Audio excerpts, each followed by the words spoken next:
ओम महालक्ष्मी नमः। आप सभी का हमारे YouTube चैनल पर हार्दिक स्वागत है। आज शुक्रवार के दिन आइए सुने माता महालक्ष्मी की पौराणिक कथाएं। श्री महालक्ष्मी की व्रत कथा के श्रवण और पठन करने से दुख दरिद्रता दूर हो जाता है। श्री महालक्ष्मी माता की कृपा से सुख संपत्ति ऐश्वर्य प्राप्त होता है, मन की इच्छा पूरी होती है। इसलिए कथा को श्रद्धा भाव से पूरा अवश्य सुनिएगा।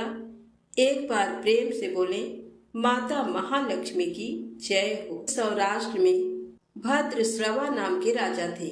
वे बड़े पराक्रमी राजा थे। 4 वेद, 6 शास्त्र, 18 पुराणों का उन्हें ज्ञान था। उनकी रानी का नाम सूरत चंद्रिका था। रानी दिखने में सुंदर और सुलक्षणा थी तथा पतिव्रता थी। उन दोनों को 7 पुत्र तथा उसके बाद एक कन्या का वरदान मिला था। कन्या का नाम सांबाला था। एक बार महालक्ष्मी जी के मन में आया कि जाकर उस राजा के राजप्रसाद में रहें। इससे राजा को दुगनी धन दौलत की प्राप्ति होगी और वह इस धन दौलत से अपनी प्रजा को और सुख दे पाएगा। गरीब के घर अगर रहे और उसे धन दौलत प्राप्त हो तो वह स्वार्थी की तरह केवल अपने ऊपर ही खर्च करेगा। ये सोचकर श्री महालक्ष्मी जी ने बूढ़ी ब्राह्मण स्त्री का रूप धारण किया। हाथ में लाठी लिए लाठी के सहारे रानी के द्वार तक पहुंची। यद्यपि उन्होंने बूढ़ी औरत का रूप धारण किया था, पर उनके चेहरे पर देवी का तेज था। उन्हें देखते ही एक दासी सामने आई। उसने उनका नाम, धाम, काम, धर्म पूछ डाला। वृद्ध ब्राह्मणी का रूप धारित माता लक्ष्मी ने कहा, बालिके, मेरा नाम कमला है। मेरे पति का नाम भुवनेश है। हम द्वारिका में रहते हैं। तुम्हारी रानी पिछले जन्म में एक वैश्य की पत्नी थी। वह वैश्य गरीब था। दरिद्रता के कारण हर रोज घर में झगड़े होते थे तथा उसका पति रोज उसे मारता था। इन बातों से तंग आकर वह घर छोड़कर चली गई तथा जंगल में खाली पेट भटकने लगी। उसकी इस दुर्दशा पर मुझे दया आई। तब मैंने उसे सुख संपत्ति देने वाली श्री महालक्ष्मी की कथा सुनाई। मेरे कहने पर उसने श्री महालक्ष्मी का व्रत किया। श्री महालक्ष्मी प्रसन्न हुई। उसकी गरीबी दूर हुई। उसका घर संसार दौलत संतति संपत्ति से भर गया। बाद में पति पत्नी दोनों पर लोक सिधारे। लक्ष्मी व्रत करने के कारण वे लक्ष्मी लोक में रहे। उन्होंने जितने साल महालक्ष्मी का व्रत किया उतने हजारों साल उन्हें सुख भोग मिला। इस जन्म में उनका जन्म राजघराने में हुआ है, परंतु वह श्री महालक्ष्मी का व्रत करना भूल गई हैं। उसे ये याद दिलाने मैं यहाँ आई हूँ। बुढ़िया माँ की बातें सुनकर दासी ने उन्हें प्रणाम किया तथा श्री महालक्ष्मी का व्रत किस तरह किया जाए इस बारे में पूछा। बुढ़िया रूप धारण किए हुए माता महालक्ष्मी दासी को पूजा की विधि तथा महिमा बताई। इसके बाद वह दासी माता को प्रणाम कर रानी को बताने अंदर चली गई। राजवैभव में रहते हुए रानी को अपने ऐश्वर्य का बहुत घमंड हुआ था। संपत्ति तथा अधिकार की वजह से वह उन्मत्त हो गई थी। दासी द्वारा बताई गई बुढ़िया माई की बातें सुनकर वह आग बबूला होकर राजद्वार पर आकर बुढ़िया रूपी श्री महालक्ष्मी पर बरस पड़ी।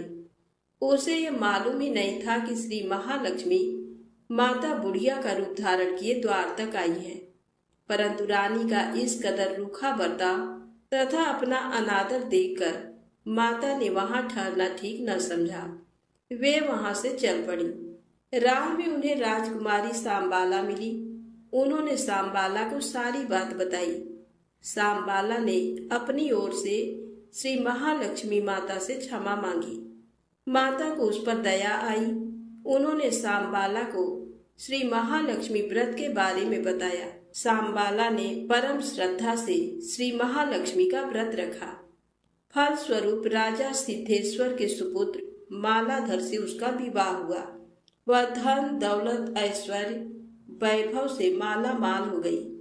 पति के साथ ससुराल में आनंद से दिन बिताने लगी। इधर श्री महालक्ष्मी का रानी पर प्रकोप हुआ। फलस्वरूप राजा भद्रश्रवा का राज्य एवं राज्य कारोबार नष्ट हो गया। यहाँ तक कि खाने के लाले पड़ गए। ऐसी हालत में एक दिन रानी ने राजा से निवेदन किया, हमारा दामाद इतना बड़ा राजा है, धनवान है, ऐश्वर्यशाली है, क्यों न उसके पास जाएं, अपना हाल उसे बताएं, वह जरूर हमारी मदद करेगा। इस बात पर राजा भद्रश्रवा दामाद के पास रवाना हुए। राज्य में पहुंचकर एक तालाब के किनारे थोड़ी देर विश्राम लेने के लिए ठहरे। तालाब से पानी लेने आते जाते दासियों ने उन्हें देखा। उन्होंने विनम्रता से उनकी पूछताछ की। जब उन्हें ये मालूम हुआ कि वे रानी सांबाला के पिता हैं, तो दौड़ते हुए जाकर उन्होंने रानी को सारी बात बताई।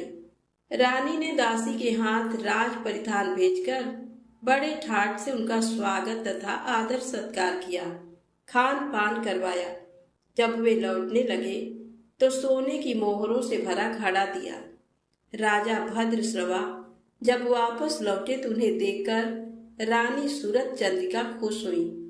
उन्होंने सोने की मोहरों से भरे घड़े का मुंह खोल दिया, पर हाय भगवान, घड़े में धन के बदले कोयले मिले। ये सब श्री महालक्ष्मी के प्रकोप से हुआ। इस प्रकार दुर्दशा में और कई दिन बीत गए। इस बार रानी स्वयं अपनी कन्या के पास गई। सांबाला ने श्री महालक्ष्मी का व्रत किया, पूजा की, अपनी माता से भी व्रत करवाया।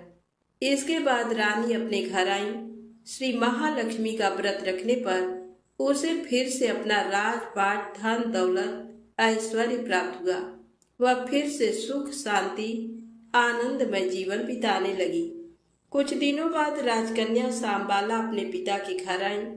उसे अपने घर देखकर सूरत चंद्रिका को पुरानी बातें याद आई। ये कि सांबाला ने अपने पिता को घड़ा भर कोयला दिया था और उसे तो कुछ भी नहीं दिया था। इसी कारण सांबाला को पिता के घर आने पर उसका कोई आदर आतिथ्य नहीं हुआ, बल्कि अनादर हुआ। पर उसने इस बात का बुरा नहीं माना। अपने घर लौटते समय उसने पिता के घर से थोड़ा नमक ले लिया। अपने घर लौटने पर उसके पति ने पूछा, अपने मायके से क्या लाई हो? इस पर उसने जवाब दिया, वहां का साग लाई हूँ। पति ने पूछा, इसका मतलब क्या हुआ? सांबाला ने कहा, थोड़ा धीरज रखें, सब मालूम हो जाएगा। उस दिन सांबाला ने सारा भोजन नमक डाले बिना बनाया और परोसा। पति ने खाना चखा, सारा खाना नमक बिना था, इसलिए स्वाद नहीं आया। फिर सांबाला ने थाली में नमक डाला, इससे सारा भोजन स्वादिष्ट लगने लगा। तब सांबाला ने पति से कहा, यही है वह मायके से लाया हुआ साग। पति को उसकी बात सही लगी। फिर वह दोनों हंसी मजाक करते हुए प्रसन्न चित्त मन से भोजन करने लगे। कहा गया है कि इस तरह जो कोई श्रद्धा भाव से श्री महालक्ष्मी की पूजा करे, उसे माता की कृपा प्राप्त होती है, सुख संपत्ति शांति प्राप्ति होती है, सभी मनोकामनाएं पूरी होती हैं। प्रेम से बोले लक्ष्मी माता की जय हो। अब आइए सुने माता अन्नपूर्णा की पौराणिक कथा। अन्नपूर्णे सदा पूर्णे शंकर प्राण वल्लभे ज्ञान वैराग्य सिद्ध्यर्थम भिक्षाम दे च पार्वती। माता च पार्वती देवी पिता देवो महेश्वरः बांधवा शिवभक्ताश्च स्वदेशो भुवनत्रयम्। एक समय की बात है। काशी निवासी धनंजय की पत्नी का नाम सुलक्षणा था। उसे अन्य सब सुख प्राप्त थे, केवल निर्धनता ही उसके दुख का कारण थी। ये दुख उसे हर समय सताता था। एक दिन सुलक्षणा पति से बोली, स्वामी आप कुछ उद्यम करो तो काम चले। इस प्रकार कब तक काम चलेगा?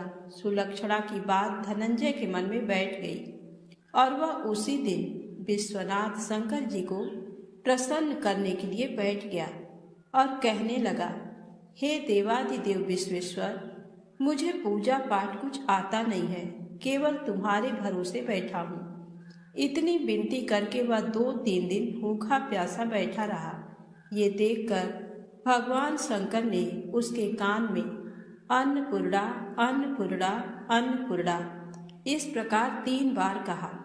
ये कौन क्या कह गया, इसी सोच में धनंजय पड़ गया कि मंदिर से आते ब्राह्मणों को देखकर पूछने लगा, पंडित जी, अन्नपूर्णा कौन है? ब्राह्मणों ने कहा, तू अन्न छोड़ बैठा है, सो तुझे अन्न की ही बात सूझती है। जा घर जाकर अन्न ग्रहण कर। धनंजय घर गया, स्त्री से सारी बात कही। वह बोली, ना चिंता मत करो, स्वयं शंकर जी ने ये मंत्र दिया है, वे स्वयं ही खुलासा करेंगे। आप फिर से जाकर उनकी आराधना करो। धनंजय फिर जैसा का तैसा पूजा में बैठ गया। रात्रि में शंकर जी ने आज्ञा दी, कहा तू पूर्व दिशा में चला जा। वह अन्नपूर्णा माँ का नाम जपता जाता और रास्ते में फल खाता, झरनों का पानी पीता जाता। इस प्रकार कितने ही दिनों तक चलता गया। वहाँ उसे चांदी सी चमकती वन की शोभा देखने में आई। सुंदर सरोवर देखने में आया। उसके किनारे कितनी ही अप्सराएं झुंड बनाए बैठी थी। एक कथा कहती थी और सब माँ अन्नपूर्णा इस प्रकार बार बार कहती थी। ये अगहन मास की उजेली रात्रि थी और आज से ही व्रत का आरंभ था। जिस शब्द की खोज करने वह निकला था, वह उसे वहां सुनने को मिला। धनंजय ने उनके पास जाकर पूछा, हे देवियों, आप ये क्या करती हो? उन सब ने कहा, हम सब माँ अन्नपूर्णा का व्रत करती हैं। व्रत करने से गई, पूजा क्या होता है? ये किसी ने किया भी है? इसे कब किया जाए? कैसा व्रत है और विधि कैसी है? मुझसे भी कहो। वे कहने लगी, इस व्रत को सब कोई कर सकते हैं। 21 दिन तक के लिए 21 गांठ का सूत लेना चाहिए। 21 दिन यदि ना बने तो 1 दिन उपवास करें। ये भी ना बने तो केवल कथा सुनकर प्रसाद लें। निराहार रहकर कथा कहें। कथा सुनने वाला कोई ना मिले तो पीपल के पत्तों को रख, सुपारी या घृत कुमारी वृक्ष को सामने कर, दीपक को साक्षी कर, सूर्य, गाय, तुलसी या महादेव जी को बिना कथा सुनाए मुख में दाना न डाले। यदि भूल से कुछ पड़ जाए तो 1 दिवस फिर उपवास करें। व्रत के दिन क्रोध ना करें और झूठ ना बोलें। धनंजय बोला, इस व्रत के करने से क्या होगा?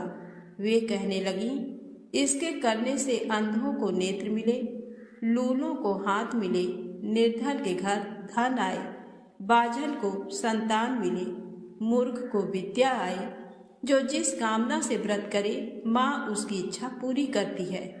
वह कहने लगा, बहनों, मेरे भी धन नहीं है, विद्या नहीं है, कुछ भी तो नहीं है। मैं तो दुखिया ब्राह्मण हूँ। मुझे इस व्रत का सूत दोगी? हाँ भाई, तेरा कल्याण हो, तुझे सूत देंगी। ले, इस व्रत का मंगल सूत ले। धनंजय ने व्रत किया। व्रत पूरा हुआ। तभी सरोवर में से 21 खंड की सुवर्ण सीढ़ी हीरा मोती जड़ी हुई प्रकट हुई। धनंजय जय अन्नपूर्णा अन्नपूर्णा कहता जाता था। इस प्रकार कितनी ही सीढ़ियां उतर गया तो क्या देखता है कि करोड़ों सूर्य से प्रकाशमान अन्नपूर्णा माता का मंदिर है। उसके सामने सुवर्ण सिंहासन पर माता अन्नपूर्णा विराजमान है। सामने भिक्षा हेतु शंकर भगवान खड़े हैं। देवांगनाएं चंवर डुलाती हैं। कितनी ही हथियार बांधे पहरा देती हैं। धनंजय दौड़कर जगदम्बा के चरणों में गिर गया। देवी उसके मन का क्लेश जान गई। धनंजय कहने लगा, माता, आप तो अंतर्यामिनी हो, आपको अपनी दशा क्या बताऊं? माता बोली, मेरा व्रत किया है, जा, संसार तेरा सत्कार करेगा। माता ने धनंजय की जिह्वा पर बीज मंत्र लिख दिया। अब तो उसके रोम रोम में विद्या प्रकट हो गई। इतने में क्या देखता है कि वह काशी विश्वनाथ के मंदिर में खड़ा है। माँ का वरदान ले धनंजय घर आया। सुलक्षणा से सब बात कही। माता जी की कृपा से उसके घर में संपत्ति उमड़ने लगी। छोटा सा घर बहुत बड़ा गिना जाने लगा। जैसे शहद के छत्ते में मक्खियां जमा होती हैं, उसी प्रकार अनेक सगे संबंधी आकर उसकी बड़ाई करने लगे। सभी कहने लगे, इतना धन और इतना बड़ा सुंदर घर, संतान नहीं तो इस कमाई का कौन भोग करेगा। सुलक्षणा से संतान नहीं है, इसलिए तुम दूसरा विवाह करो। अनिच्छा होते हुए भी धनंजय को दूसरा विवाह करना पड़ा और सती सुलक्षणा को सौत का दुख उठाना पड़ा। इस प्रकार दिन बीतते गए। फिर अगहन मास आया।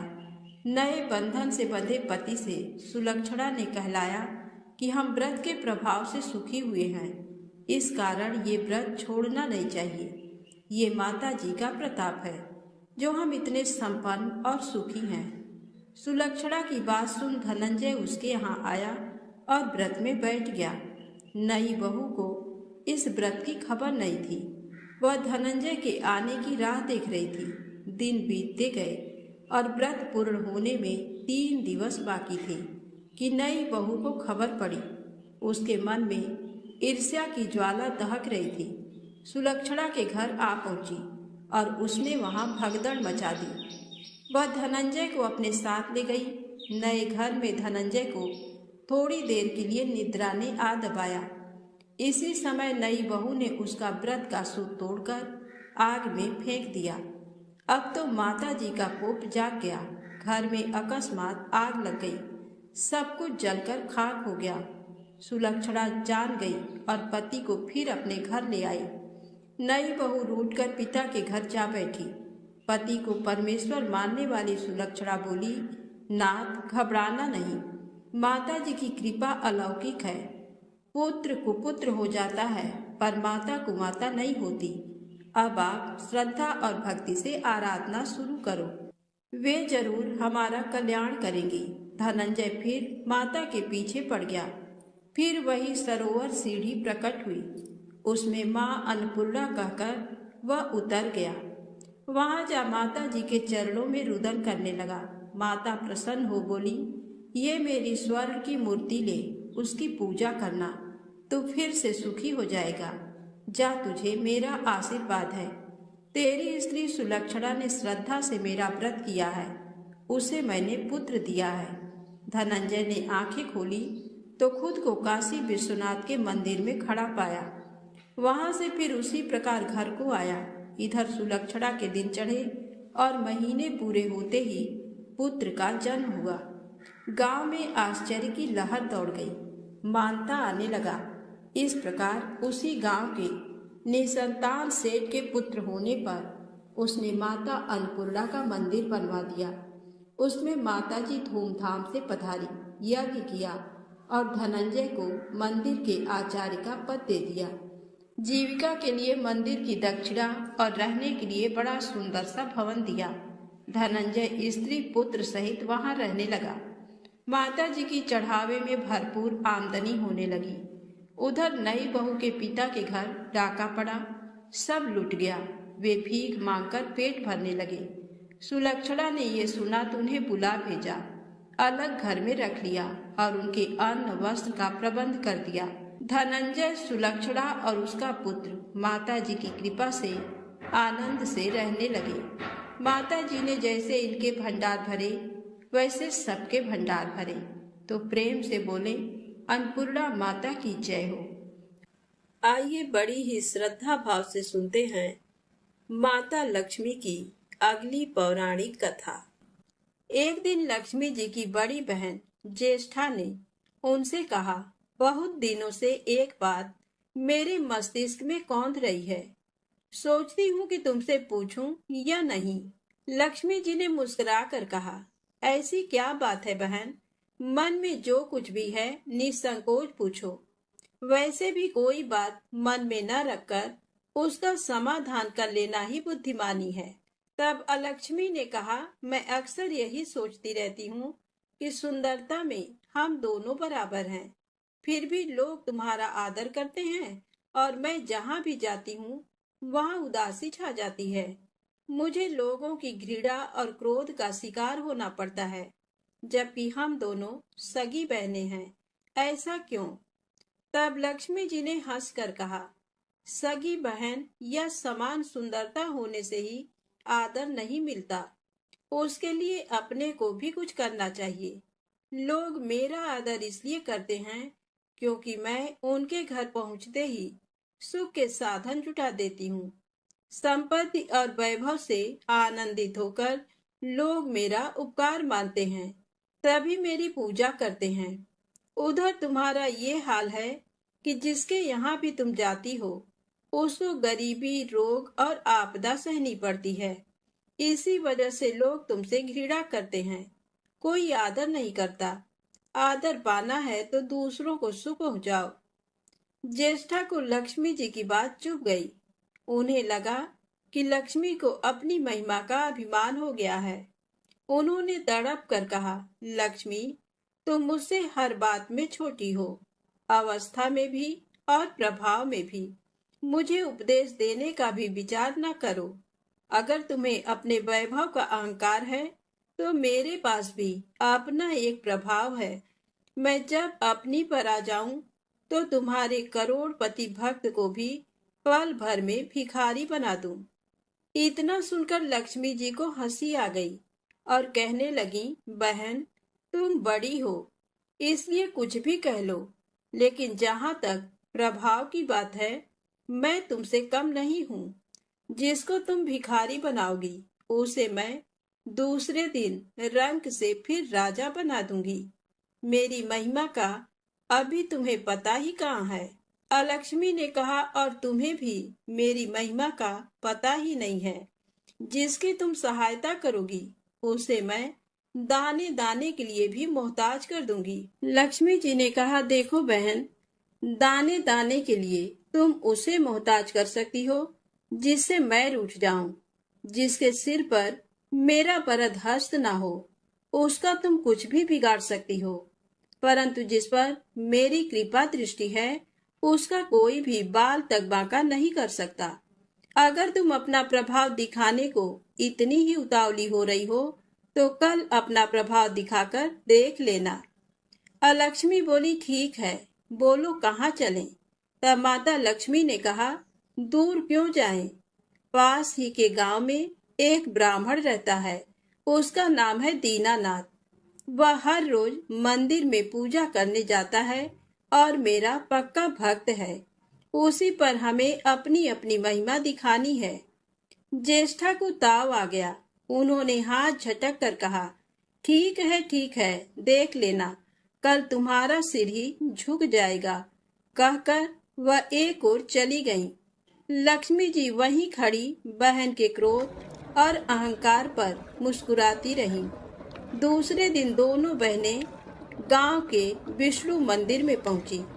उन्होंने वेश बदल रखा था। साधारण स्त्रियों की तरह वे दोनों मंदिर के द्वार पर बैठ गईं। लोगों ने देखा तो अवश्य, लेकिन किसी ने उनकी ओर कोई खास ध्यान नहीं दिया। ध्यान देने वाली कोई खास बात थी भी नहीं। वह मंदिर था और वहां हर रोज दीन दुखी आते जाते रहते थे। वहां आने वाले सभी किसी न किसी परेशानी में घिरे रहते थे। फिर भला उन्हें किसी दूसरे की परेशानी से क्या सरोकार हो सकता था। थोड़ी देर बाद वहां दीनू पंडित आया। दोनों बहनों की नजरें उस पर जम गईं। पूजा करके जब वह लौटने लगा तो ज्येष्ठा ने कहा, लक्ष्मी, वह तुम्हारा भक्त आ रहा है, बन पड़े तो कोई सहायता करो। माता लक्ष्मी ने कहा, हाँ करती हूँ। लक्ष्मी जी ने एक पोला बांस दीनू के रास्ते में रख दिया, जिसमें मोहरे भरी हुई थी। ज्येष्ठा ने बांस को छूकर कहा, अब तुम मेरा प्रभाव भी देख लेना। पूजा करके लौट रहे दीनू ने रास्ते में पड़ा हुआ वह बांस का टुकड़ा उठा लिया। उसका विचार था कि वह किसी काम आ जाएगा। घर में 100 जरूरतें होती हैं। अभी वह पंडित कुछ ही आगे बढ़ा था कि उसे एक लड़का मिला। लड़के ने पहले पंडित जी से राम राम की, फिर बड़ी ही नम्रता से बोला, पंडित जी, मुझे अपनी चारपाई के लिए बिल्कुल ऐसा ही बांस चाहिए। दादाजी ने ये कहकर भेजा है कि जाओ बाजार से ले आओ। ऐसा बांस पंडित जी कहाँ मिलेगा? दीनू ने कहा, मैंने मोल नहीं लिया, रास्ते में पड़ा था सो उठा लाया। लो, तुम्हें जरूरत है तो तुम ही रख लो, वैसे बाजार में 1 रुपए से कम का नहीं है। लड़के ने चवन्नी देते हुए कहा, मगर मेरे पास तो ये चवन्नी ही है पंडित जी, अभी तो आप इसे ही रखिए, बाकी 12 आने शाम को दे जाऊंगा। पंडित जी खुश थे कि बिना किसी हील हुज्जत के रुपया कमा लिया। दीनू पंडित ने चवन्नी लेकर बांस लड़के को दे दिया और वह चवन्नी अपनी डोलची में रख दी। मंदिर के पास खड़ी दोनों देवियां ये सारी लीला देख रही थी। ज्येष्ठा ने कहा, लक्ष्मी, देखा तुमने, तुम्हारी इतनी सारी मोहरें मात्र एक चवन्नी में बिक गई, और अभी क्या, ये चवन्नी भी तुम्हारे भक्त के पास नहीं रुकेगी। चलो उसके पीछे चलते हैं और देखते हैं कि क्या होता है। दोनों बहनें दीनू के पीछे पीछे चलने लगीं। एक तालाब के पास दीनू ने डोलची रख दी और कमल के फूल तोड़ने लगा। उसी बीच एक चरवाहे का लड़का आया और डोलची में रखी हुई चवन्नी लेकर भाग गया। दीनू को पता ही नहीं चला, फूल तोड़कर वह अपने घर चलने लगा। इतने में वही लड़का आता हुआ दिखाई दिया जिसने चवन्नी देकर उससे बांस ले लिया था। करीब आकर वह बोला, पंडित जी, ये बांस तो बहुत वजनी है। दादाजी ने कहा है कि कोई हल्का बांस चाहिए, इसकी चारपाई ठीक ना होगी। ये लीजिए, आप अपना बांस वापस ले लीजिए। कहकर उसने बांस पंडित जी के हवाले कर दिया। दीनू ने बांस ले लिया, लेकिन चवन्नी तो डोलची में थी ही नहीं। तब उसने कहा, बेटा, चवन्नी तो कहीं गिर गई, तुम मेरे साथ घर चलो, वहां दूसरी दे दूंगा। इस समय मेरे पास एक भी पैसा नहीं है। तब आप जाइए, मैं शाम को आकर घर से ले लूंगा। ऐसा कहकर लड़का अपनी राह लौट गया। बांस फिर से पंडित जी के ही पास आ गया और लक्ष्मी जी हौले से मुस्कुराईं। उनको इस प्रकार मुस्कुराते देखकर ज्येष्ठा मन ही मन में जल उठी। वह बोली, अभी तो खेल शुरू ही हुआ है, देखती चलो कि मैं इसे कैसे तिगनी का नाच नचाती हूँ। दीनू बेचारा इन सब बातों से बेखबर अपनी ही धुन में आगे बढ़ा चला जा रहा था। उसे क्या पता था कि वह शतरंज का मोहरा बना हुआ है। वह तो धूप छांव की भांति दोनों बहनों का प्रभाव सहता चुपचाप चला जा रहा था। आगे चलकर गांव का एक अहीर मिला। उसने दीनू को चवन्नी वापस करते हुए बताया, पंडित जी, मेरा लड़का आपकी डोलची से ये चवन्नी उठा लाया था। वह बड़ा ही शैतान है। मैं आपकी वही चवन्नी लौटाने आया हूँ। हो सके तो उस शैतान को माफ कर दीजिएगा। दीनू ने आशीर्वाद देकर चवन्नी ले ली और प्रसन्न मन से उस लड़के को पुकारने लगा, जो शाम को घर आकर चवन्नी लेने की बात कहकर लौटा जा रहा था। आवाज सुनकर लड़का लौट आया। अपनी चवन्नी वापस पाकर वह भी प्रसन्न हो गया। दीनू पंडित निश्चिंत मन से घर की ओर बढ़ने लगा। उसके एक हाथ में पूजा की डोलची थी और दूसरे में वही 5 हाथ का लंबा बांस।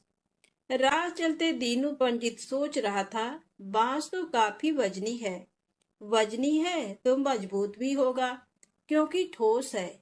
इसे दरवाजे के छप्पर में लगा दूंगा, कई साल के लिए बल्ली से छुटकारा मिल जाएगा। ज्येष्ठा को उसके विचार पर क्रोध आ गया। लक्ष्मी जी के प्रभाव से दीनू को लाभ होता देख वह मन ही मन बुरी तरह जली जा रही थी। जब उन्होंने देखा कि पंडित का घर करीब आ गया है, तो कोई उपाय न पाकर उन्होंने दीनू को मारने का विचार किया। उन्होंने कहा, लक्ष्मी, धन संपत्ति तो मैं छीन ही लेती हूँ, अब तुम्हारे भक्त के प्राण भी ले लूंगी। देखो वह किस तरह तड़प तड़प कर मरता है। और वह तुरंत सांप बनकर दीनू की ओर दौड़ पड़ी। लक्ष्मी जी को तनिक भी घबराहट नहीं हुई। वह उसी तरह खड़ी मुस्कुराती रही। सहसा दीनू चौंक पड़ा। एक भयानक सांप फन उठाए उसकी ओर झपट रहा था। प्राण तो सभी को प्रिय होते हैं, उपाय रहते कोई अपने को संकट में नहीं पड़ने देता। दीनू ने पगडंडी वाला रास्ता छोड़ दिया और एक ओर को भागने लगा। लेकिन सांप बनी ज्येष्ठा उसे भला कहाँ छोड़ने वाली थी। वह तो उस गरीब के प्राणों की प्यासी हो चुकी थी। वह भी दीनू के आगे पीछे दाएं बाएं बराबर दौड़ती ही रही। दीनू घबरा गया। उसने हाथ जोड़कर कहा, नाग देवता, मैंने तुम्हारा कुछ नहीं बिगाड़ा। शांति से अपनी राह लौट जाओ। आखिर क्यों मुझ गरीब के पीछे पड़े हो? व्यर्थ में किसी ब्राह्मण को सताना अच्छी बात नहीं है। लेकिन वह नाग तो ज्येष्ठा का रूप था, जो दीनू को किसी भी तरह से डसना चाहता था। प्रार्थना पर कुछ भी ध्यान न देकर वह सांप एक बारगी फुफकारता हुआ झपट पड़ा। जब दीनू ने देख लिया कि बिना संघर्ष किए अब जान नहीं बचेगी, तो उसने प्राण रक्षा के लिए भरपूर जोर लगाकर वही बांस सांप के ऊपर दे मारा। धरती से टकराते ही बांस के दो टुकड़े हो गए और उसके भीतर भरी हुई मोहरें खन खनाकर बिखर गईं, जैसे लक्ष्मी जी हंस रही हो। दीनू के मुंह हैरतपूर्ण चीख सी निकली। अरे! थोड़ी देर के लिए वह ठगा सा खड़ा आंखें फाड़े उन मोहरों की ओर देखता रहा। एक पल के लिए तो वह सांप को भूल ही गया, परंतु फिर जैसे उसे झटका सा लगा। सांप का ध्यान आते ही उसने उसकी ओर गर्दन घुमाई तो देखा कि बांस की चोट से सांप की कमर टूट गई है और वह लहूलुहान अवस्था में झाड़ी की ओर भागा जा रहा है।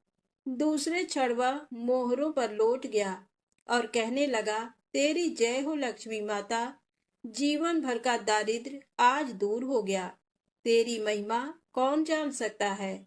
चलो अब घर में बैठकर तुम्हारी पूजा आरती करूंगा। और फिर जल्दी जल्दी उसने सारी मोहरें अंगोछे में बांध दी और लंबे लंबे कदमों से घर की ओर चल दिया। पीछे एक पेड़ की छाया में खड़ी लक्ष्मी अपनी बहन ज्येष्ठा से मुस्कुरा कर पूछ रही थी, कहो बहन, सच बताना, बड़प्पन की था मिली कि अभी नहीं? बड़प्पन किसी को कुछ देने में ही है, उससे छीनने में नहीं। ज्येष्ठा ने कोई उत्तर नहीं दिया। वह चुपचाप उदास खड़ी रही। लक्ष्मी जी ने उनका हाथ पकड़कर कहा, फिर भी हम दोनों बहनें हैं, जहाँ रहेंगी साथ ही रहेंगी। आओ अब चलें। तो प्रेम से बोले, माता लक्ष्मी की जय हो।